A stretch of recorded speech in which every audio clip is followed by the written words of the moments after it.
Distinguished guests, ladies and gentlemen, we're delighted to introduce you and with a pleasure to welcome a luncheon speech presented by the Honorable Edward Hager, the former Prime Minister of Slovakia. And to begin, ladies and gentlemen, please welcome Deputy Minister Dr. Wu Zhizhong Fengsua to introduce the speaker. Please give him a round of applause. Welcome.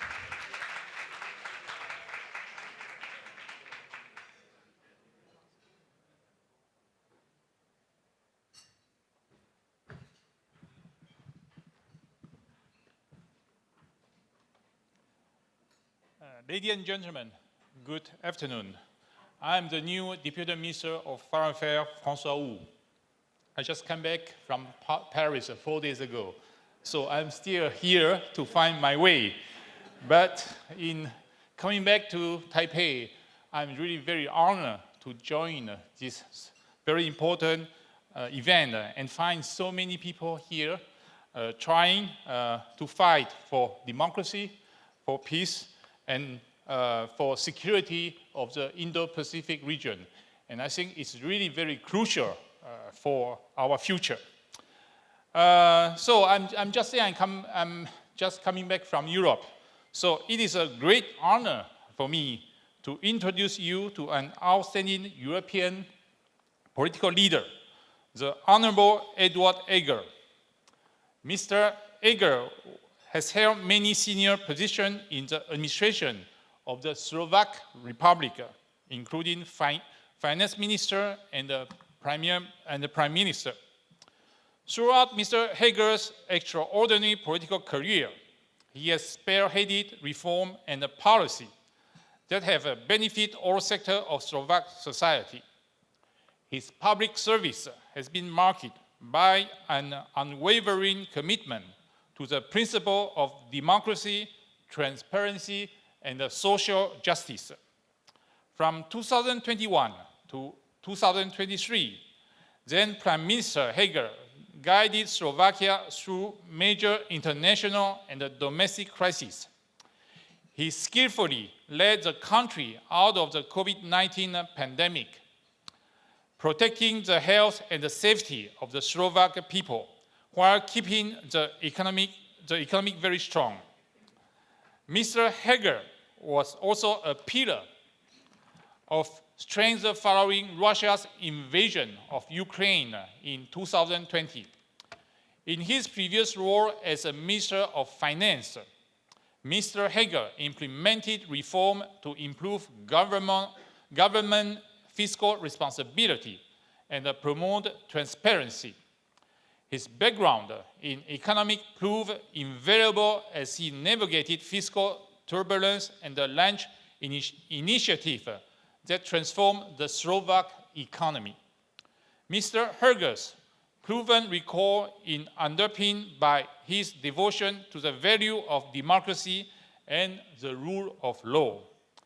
He is a long-standing advocate of robust anti-corruption measures, good governance, and the strong democratic institutions. His principled leadership has earned him high respect, both at home and abroad. Widely praised for his integrity, humility, and dedication to public service, Mr. Hager is a leader who inspired by a genuine desire to uplift his nation and the people. He continued to work to ensure that Slovakia remained a beacon of democracy and progress in Europe. Widely praised as a keen advocate for freedom around the world, Mr. Hager is a natural friend of Taiwan. He made a significant contribution to bilateral cooperation. Visiting Taiwan as a member of parliament in 2017 and actively supporting the development of ties between Taiwan and Slovakia during his tenure as Prime Minister. Today, Mr. Hager will share his wealth of experience in international relations. His speech will explore strategy to reduce geopolitical tensions and highlight the importance of cooperation to advance shared interests in response to global challenge and conflict. Shaped by his years of dedicated service and a deep engagement in diplomatic affairs, Mr. Heger's remarks are sure to provide us with profound insight into the current world situation. Ladies and gentlemen, please join me in giving a warm round of applause to Mr. Heger. Thank you very much. Thank you, Deputy Minister Wu. And ladies and gentlemen, please welcome former Prime Minister Heger for his keynote speech. Thank you. Welcome.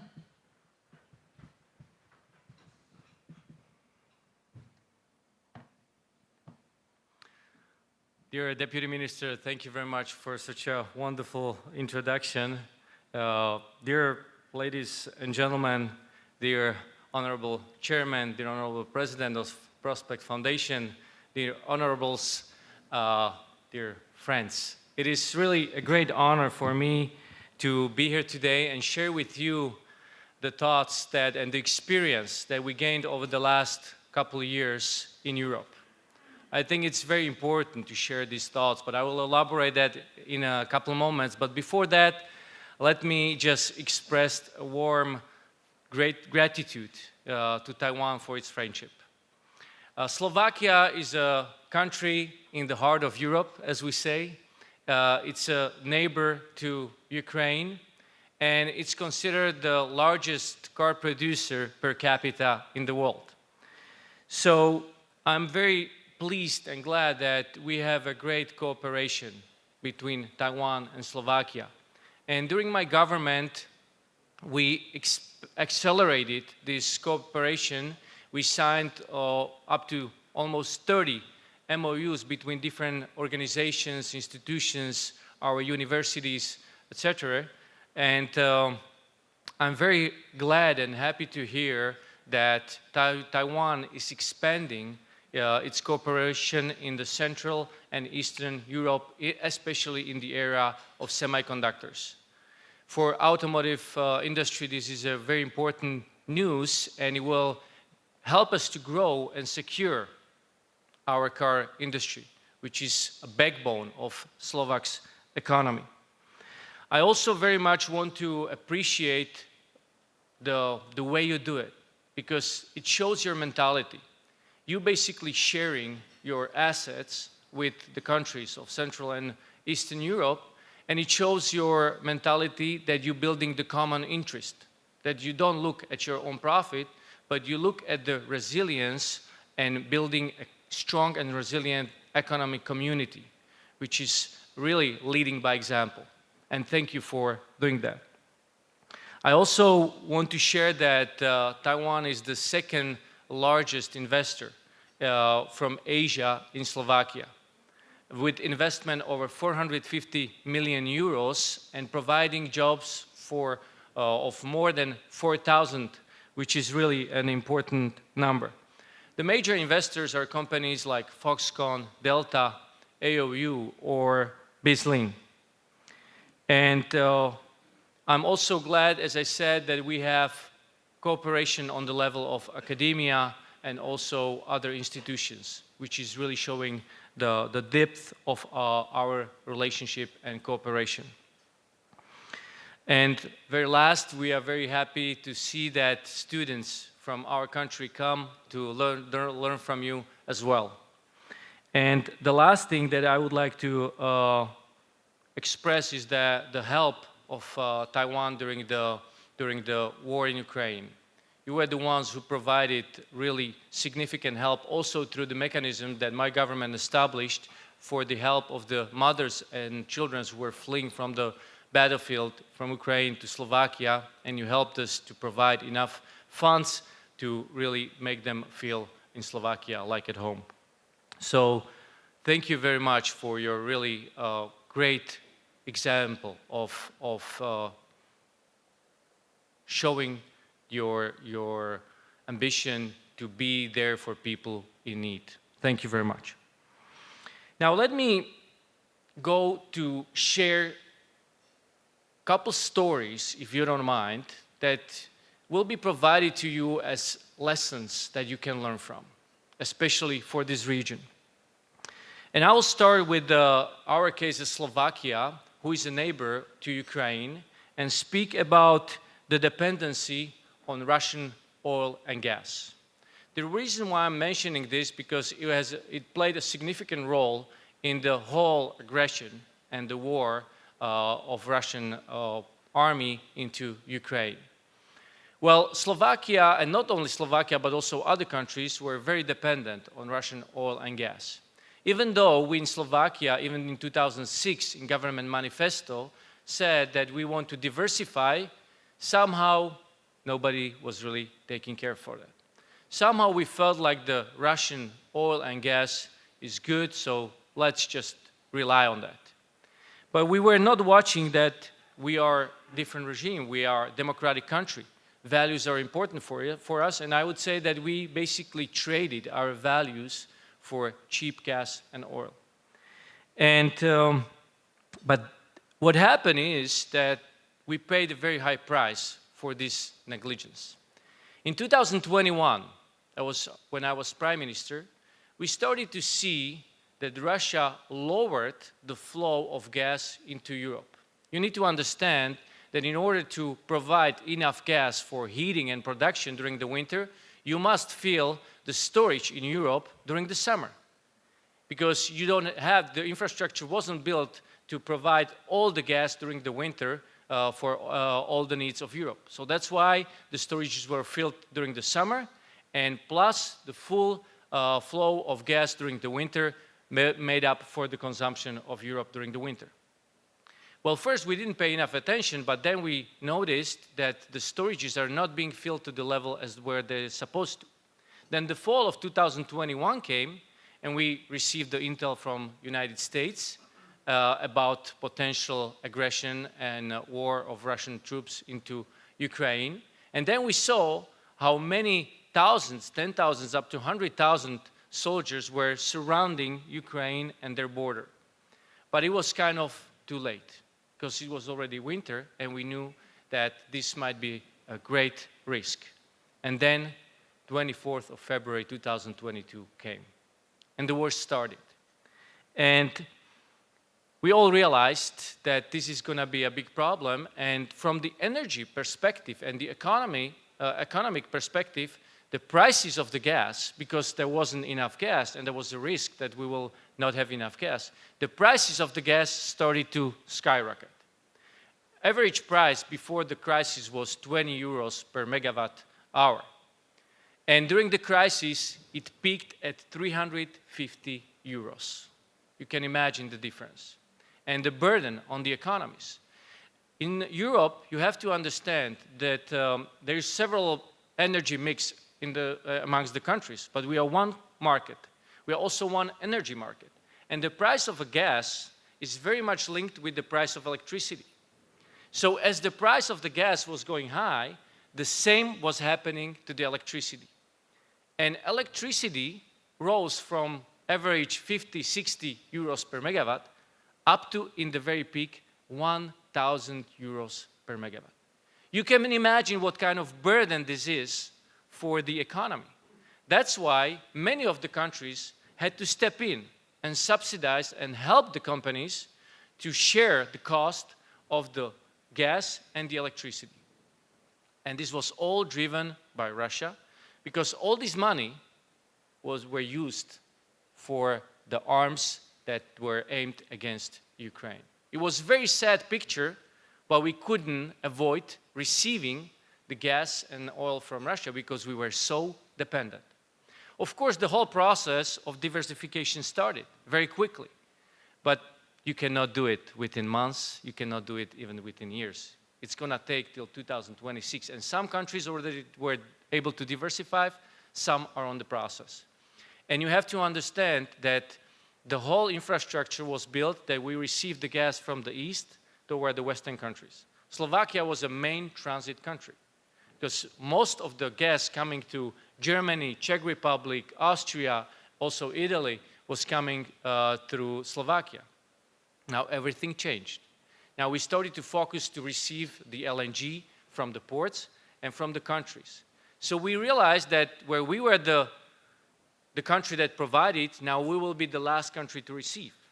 And that's where it was so important what kind of relationships you have and who are your partners, whether they're reliable or not. The good situation was that we are part of European Union and the partners are reliable and we could rely on them and we could start to diversify with their help, which we did. But it was all underscored that the price of the energy went into double-digit inflation and it caused a huge economic crisis. It touched also other parts of the world, but we know that Europe was struggling the most. The bill we paid for the negligence of being depending on Russia's oil and gas, thinking that they're a reliable partner, fall apart, and the bill became tremendous, tremendous. And not only that we paid so much money in such a short time for the energy and also for the inflation, but we also were paying, or the Ukrainians were paying with their lives. And I would like to speak a little bit about that. As you know, European Union leaders meet every month on summits. And I remember that summit on the 24th of February, because immediately all of the countries, of course, had to be ready to respond to this aggression and to this war that is happening. We know that Russia wanted to conduct a blitzkrieg. They wanted to basically bomb the whole infrastructure and within 3 days it would be over. They thought that they will march into Kiev and actually conquer it the way they did it in Czechoslovakia in 1968. It was without bombing, but marching in. Actually, today is 56 years when the Soviet troops marched into Czechoslovakia. It was 21st of August, 1968. So on this very special day, we remember that this is what happened to Czechoslovakia. And we have that still in very strong memory. And that it's not a good memory. So that's what they expected that they will do to Ukraine. But the Ukrainian people said, no, we want to be and remain free and democratic country. And that's why Volodymyr Zelensky, when we spoke to him first time, said, please, European leaders, help me in any way. Of course, during the COVID, we accelerated the processes of this decision-making within European Union. But we weren't able to respond in a couple hours.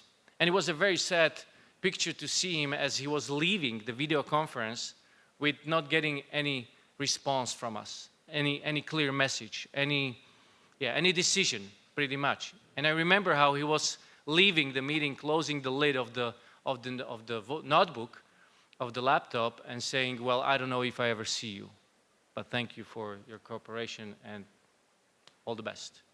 It was such a quiet in the room that you could feel the pin drop on the floor. Everybody felt really miserable, I would say. And that's why when we saw the next morning that he's there and he survived the bombing, it was a great encouragement for us to see that, okay, we need to help them. And the whole machinery of European Union started to provide help to Ukrainian people, to Ukrainian government, and actually to Ukraine as a country in general. The first estimates were that Ukraine will be able to last for maximum 30 days. It's been over 900. It's been over 900. And we see that even Russia was surprised by the response of the Ukrainian people, of the Ukrainian government, that they stepped in. And they were surprised by the response of the European leaders and European countries. The unity that was shared at the summits was really tremendous, even though it wasn't easy. And the significant role was played by the countries of Central and Eastern Europe, because we are the countries who have experience with Russia, with Soviets. So we were there to explain our Western partners very clearly how to respond and that we cannot fall into fatigue. We have to keep being united and resilient. And I must say it wasn't always easy, but I saw many leaders coming to the summits where they had national priorities, and because we were providing military aid, we were providing humanitarian aid, we were providing money, and we were also establishing sanctions. And sanctions, of course, hurt also for those who introduced them. But we knew that this is very strategic decisions that we make.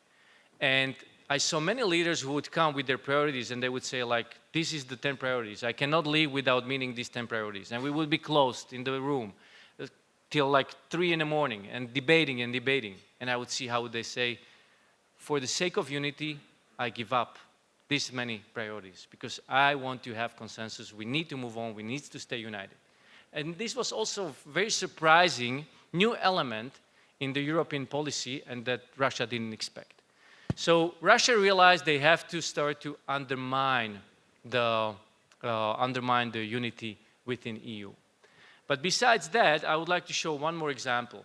And that was when Ukraine asked at least for candidate status for Ukrainian government, for Ukraine.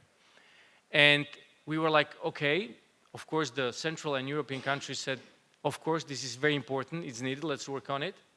But we saw that some of the countries were a little hesitant. They say we cannot provide a fast track to Ukraine. So I remember when I came to Versailles and I introduced a plan where we can help Ukraine providing them an individual track. We said no fast track, individual. If they meet all the requirements, let them be part of our Europe and let them get the candidate status. And everybody was like, oh, it's gonna take years. Well, it took 3 months. And in June, Ukraine put so much effort into meeting all the requirements that they got the candidate status. The reason why I'm sharing this with you, that when you are in need, many things are possible. That in normal situation, you might say, no, that's not happening. And I want to also increase your hope in difficult times, because we saw many, I would say, almost miracles. Just imagine that the best estimates were that Ukraine will be able to stand there for 30 days, and it's been over 900. Of course, without the support and the help of the Western world, it wouldn't be possible. But that's also a very important element of it. The last part that I want to share as a lessons learned is the area of disinformation. As I said, Russia saw the strength of the unity within the European countries and help toward Ukraine, was providing candidate status because Ukraine was really working hard on getting it, and also we found this individual track possibility. So they realized, okay, if we cannot do it from the outside, we have to do it from the inside. And the level of disinformation started to grow tremendously. They spent tremendous funds on putting a lot of disinformation, a lot of hoaxes on the social platforms. We live in digital age. Almost everybody has a cell phone, and almost everybody is on social platforms, and in Slovakia it's many people. And the reason I'm saying that, because Slovakia is again a great example of how you can change the atmosphere in the whole country. Because at the beginning, when the war started, the mothers and the children were fleeing from the battlefield. I was coming to the border every second, third day, and I could see the mothers and the kids crying. Some of them didn't have even shoes because the mothers say, well, we were running, we just cut what we got, and we left. Sometimes they didn't have passports because it was so bad pictures that they were leaving from the really battlefield. I mean, there was bombing going on. People were dying. So the beginning atmosphere was that the people of Slovakia opened their houses. They say, please come, stay with us, we'll feed you, we'll help you. But as this disinformation tsunami was introduced or was started to Slovakia, we could see how the situation changed. And after a couple of years, the people said like, okay, let's stop the help to Ukraine. And actually the result is that now we have a government that is very much pro-Russian and wanted to stop all the help to Ukraine. So I'm showing this as an example of threats and challenges that we have to have in mind, and we have to prepare and work while it's time. With the situation in Europe, we don't have that time. It's already started, and we just have to bear with it. But there is so many valuable lessons, if you look at that conflict, that the whole rest of the world needs to understand and needs to learn from. And what I want to especially Because many discussions I have with people about Ukrainian or Russian war in Ukraine, they go very technical. But we have to understand that the Ukrainian people, they don't fight only for their own freedom, democracy. They fight for our values. You have to understand, this is a democratic country. Of course, it's on the way of growing the democracy, but they are a democratic country. They have free elections, right? And these people, we on the eastern flank of NATO, neighboring to Ukraine, we know that they're fighting for us as well. But we know that they're not fighting only for our security. They're fighting for the security of the whole Europe. And not only for the security of whole Europe, they're fighting for the security of the whole world. So by them shedding their blood and shedding their lives for the values that we all cherish, they fighting that fight for us. And we have to understand that this is a strategic moments that are happening in Europe, but it will have a global effect if it ends up in a good way, if it ends up in a bad way. Therefore, I'm very a strong advocate for keeping the unity around the support to Ukraine. And this is the same unity. Once we learn the drill of unity, and we have learned that pretty well, we were going through several phases of the fatigue risk. And there would be always leaders from countries, mostly from the Central and Eastern Europe, would say, no, we cannot slow down now. We have to keep walking with them and helping. And so we learned the drill of unity, and we managed it pretty well. And once we learn this drill of unity, we have to expand it, especially for the situation in the Pacific. Because we don't want you to happen what happened in our region. 21st century needs to be a century of peace. But it's easy to say, very difficult to do. But we see that in order to prepare an environment and build an environment for peace, we have to plan for the war. I mean, that's been here for centuries, the famous motto or the quote that if you want peace, plan for war. The deterrence, it's so important, and that's why we speak so much in Europe that the security, we have to speak about the security, that the units will be shared, that the units will be provided to the eastern flank of the countries. Not because we want to attack anybody, it's because we want to provide security. And we want to show anybody in the world who thinks that he can attack anybody else, with military force especially, that this is not what is welcome in the 21st century. So, ladies and gentlemen, I wanted to share this example with you because,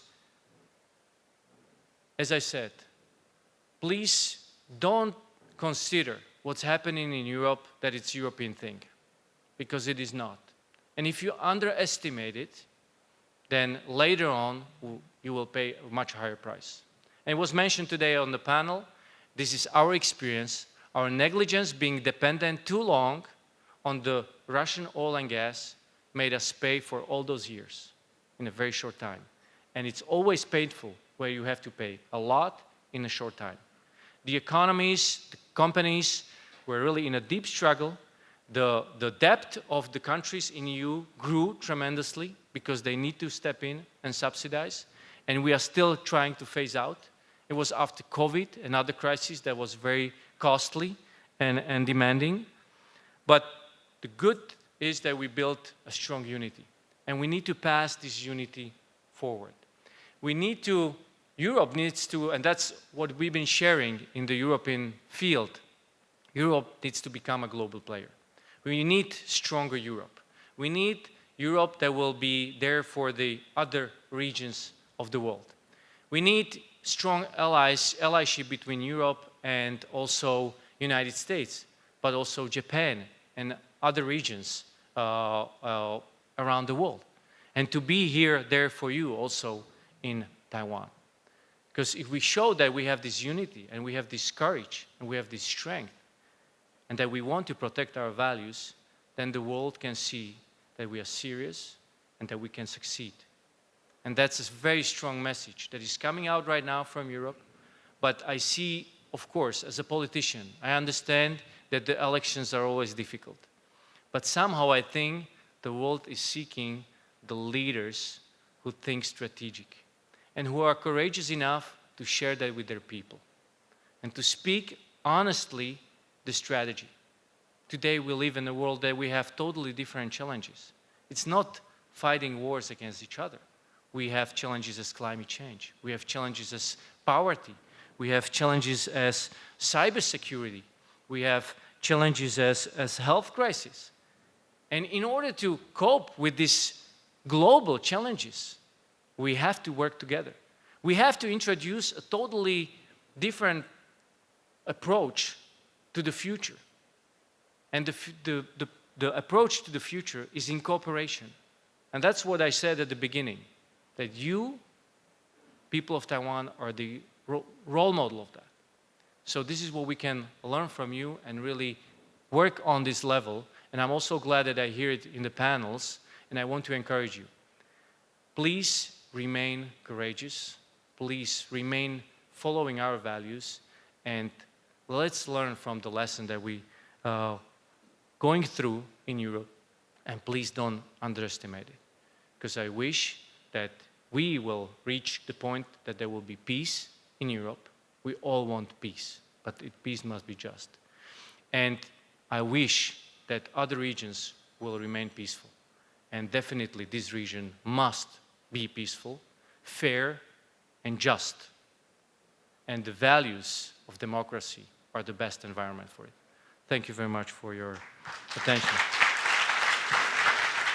Thank you very much, former Prime Minister Hager, for your excellent speech, and also thank Deputy Minister Wu for hosting.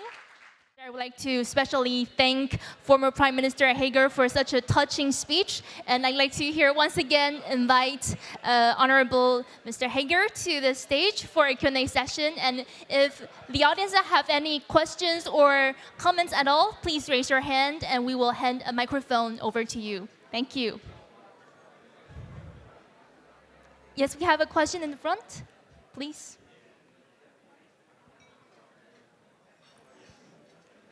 I really appreciated the passion of your statement. I'm from Canada. I direct the Information Integrity Lab at the University of Ottawa. We deal with disinformation. So I was very interested about your comments about this, what you called the tsunami of disinformation that had progressed through the conflict and led to the turnover of the government in Slovakia. So I was curious about what narratives were particularly effective in altering the public perceptions of the government. And also, as a second part of the issue, at the end you did a call for collaboration between democracies, and wondering what form that should take beyond us responding to specific narratives in our own electoral situations. Thank you. Thank you very much. The disinformation field, it's something that I think we underestimate as well. And many governments, I see that, and I can tell you for Slovakia, there was no really infrastructure. We had a unit that had 3 people to kind of counter disinformations. 3 people.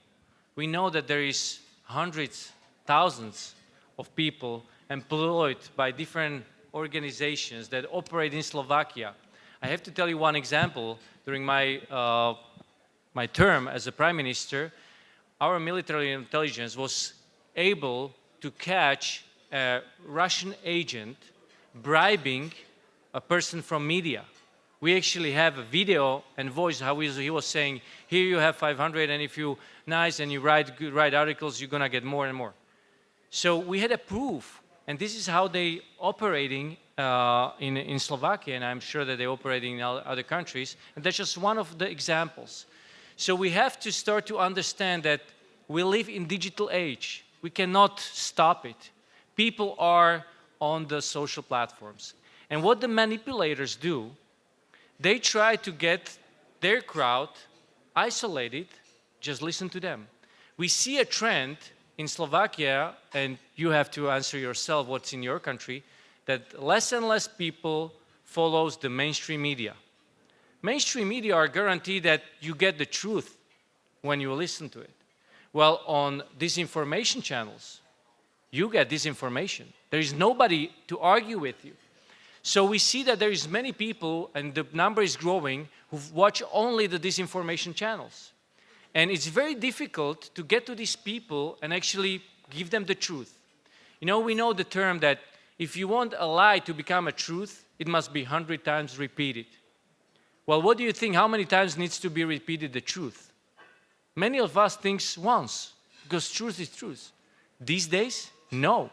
If you want truth become truth, repeat it 100 times as well.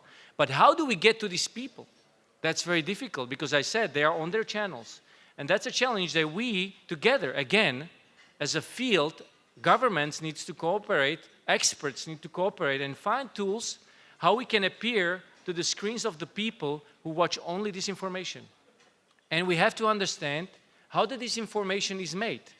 They usually use a little of the truth, but they put a lot of manipulation, and it's actually addictive. It goes mental. So we have to understand the techniques, and we have to find, I would say, a medicine counteraction. And we're failing in this. We're really failing. And I see what's happening, and it's growing, it's bubbling, and we haven't won at all. We're actually just reducing to lose, but we have to cope with it as soon as possible and catch up with the disinformators. And when you asked about the cooperation, well, again, I think in Europe we progressed. But still, there is challenges. We speak now about security, but we also speak about foreign affairs. We don't really have a tool how to have a united foreign policy to the challenges that we are facing. They are being formed. But these kind of gatherings, discussions, etc., and I think European Commission is really working hard on getting it. But we have to really start to speak more about the necessity of cooperation between United States, Europe, in the Pacific region, Australia, I mean, all these areas, and look for strategic goals. Speak more strategy, because the people don't hear it from us. They always feel they hear from us only the immediate response or immediate problems. So we don't training our citizens on thinking strategic. I remember during the communism time, we were oppressed. There was a great debate about the strategy. It's not happening these days as much, and we keep it rather in smaller groups, and I don't think that that's right. So we have to come closer to the people and make it understandable. So I don't really have the exact answer. I don't have the solutions, but I know that this is what's needed, that really speaking and thinking strategy, because the battle, as you see, the authoritarian regimes are trying to show, and you can see it in the disinformation, they're trying to show that there are better regimes than the democracy, which is a total lie. I will tell you, in Slovakia, we have many people who grew their pro-Russian sentiment.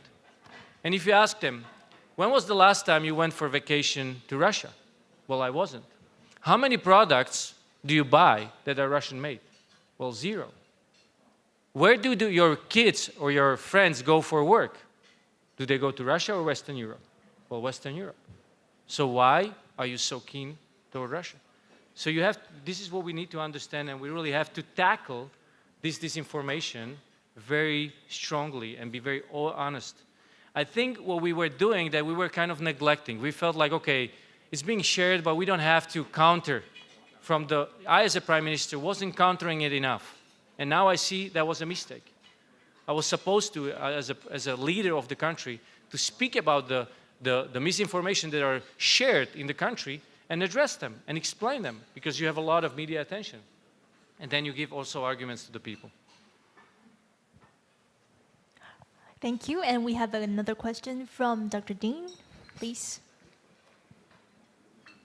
Hello, Peter Dean from the University of Sydney in Australia. Thank you for the fabulous and very passionate speech. It's good to see. In our region, there is a lot of talk about deterrence. How can we deter the use of states, and particularly China, from using force to achieve their political objectives? One of the lessons that many speak about, including in my own country, that what we should focus on around Ukraine was there was a failure of deterrence. We were unable to convince Vladimir Putin of the consequences of his actions.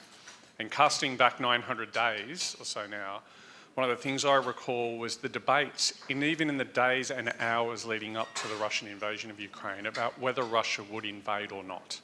And we were hearing from different states in Europe of different views and different opinions, including from President Zelensky himself, who publicly said, I think only the day before, that he didn't think Russia would invade. Are you able to comment about those discussions that were happening in Europe at the time and what you think the lessons are that we could take away from that about coming to a unified conclusion about what we think courses of actions will be, or how we, before the crisis hits, you spoke very eloquently about what happened after the crisis hit, but what can we learn from the example to try to prevent us getting to that crisis point? Well, thank you very much for the question. And I'll use two more examples just so you see how we were afraid and how we didn't need to. Slovakia was the first country that provided the air defense system S-300 to Ukraine. And we did it secretly at the moment, but it was, I mean, they were asking right after Ukraine was asking, please provide us any systems that we can help to protect our people because they're being bombed. Civilians are being bombed. I was to Bucha and I saw what kind of, I mean, it was a terrible picture to see how they were killing innocent civilians. So once you see these kind of places, it doesn't leave you the same. So we provided the S-300. But as we did, there was a lot of threatening, like if you do that, you become a target. They're gonna kill you. They're gonna kill you as a prime minister. They're gonna, you know, there's gonna be, like people started to be afraid that it's gonna cause some effect. Well, it didn't, because we are part of NATO, etc. So there is already some resilience and some deterrence, and we need to know how to operate. Later on, we were among the first countries, or together with some countries, we were the first that provided the MiG-29s, which are the fighter jets, right? Again, when this was discussed publicly, and there was so many debate, like if you do it, you take us right into the conflict. We're going to become part of the conflict. But we said, no, we give it because it's right. It's a defensive fighter jets, because they want to just for defense, and we provide it, and we did. And nothing happened to Slovakia. I'm not saying that we always have to be careful and strategic at the same time. Nobody wants to escalate, but we have to be very clear on what means escalation. Because they're trying to say that if you're helping Ukraine, you're escalating. Excuse me? Those people are dying at their own territory by bombs of Russia. So if I provide them a weapon that will protect their lives, that's escalation. We have to be very loud about it. We have to be very loud about it. They are defending themselves. Of course, this information is always trying, and I myself was facing questions from media, etc.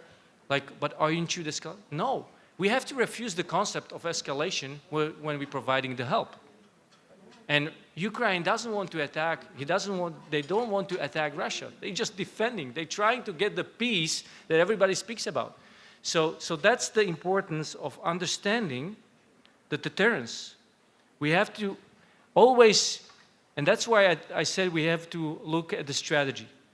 Because Vladimir Putin, he knows he's got all the time he needs.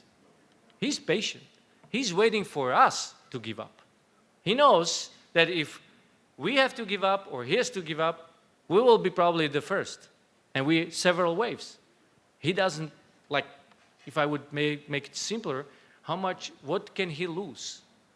And that's what we have to understand in the strategy of preparing for facing these kind of challenges and these kind of attacks.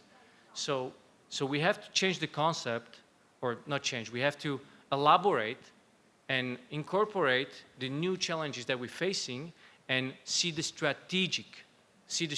I'm not a strategist, but I know that we have great strategists in our governments and in our countries. So I'm sure if they will start to think this way, and one thing I would like to share as well. We saw that the Western countries didn't understand the mindset of the Russians as well as the Central and European countries who were part of Soviet Union. And we were debating, and it was clearly to see that there were discrepancies. And since we were so open with our friends, leaders, we were able to, on examples, to show them that in some ideas, they're wrong. In some approaches, they're wrong. And that's why I think the interchange between the countries, it's so important. And the same for Indo-Pacific. I mean, we as Europeans, we don't understand, and we will never understand the relationships as you do, because there is history linked to it. But that's why the cooperation, if there is very intense, we can come up with solutions that will cope with the future. Thank you. Thank you. We have time for one more question. Do we have any? Thank you. Please.